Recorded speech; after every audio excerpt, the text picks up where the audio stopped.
250 ловџи од Виничко во изминатите 2 години го следат континуитетот на ловното здружение Бел Камен како активен концесионер на ловиштата во тој регион.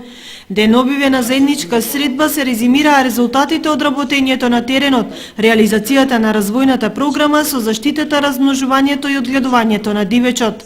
Па мислам дека 2011 година беше доста успешна, како во ловот, така и во зачувувањето на ловот и одгледувањето на дивечот. Сите ловци мислам дека се задоволни од стреланиот улов и нивното дружиње. Матичниот фонд за овие 2 години оде во нагорна линија.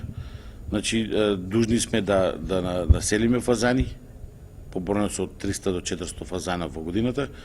Тоа го стваруваме, ги пуштаме.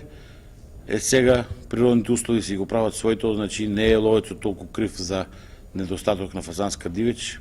На средбата беше презентирана и студијата со која здруженијето аплицира на меѓуграничен проект со Република Бугарија за отварање на репродуктивен центар за дива свиња, а председателот Коцев најави и други активности.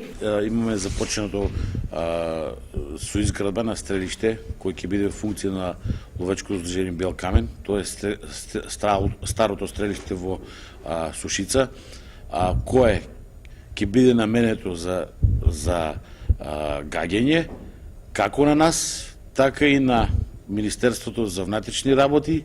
Финансиската состојба во здруженијето беше оценета позитивно, а веќе за 10 дена започнува првата организирана хајка на штетен дивеч.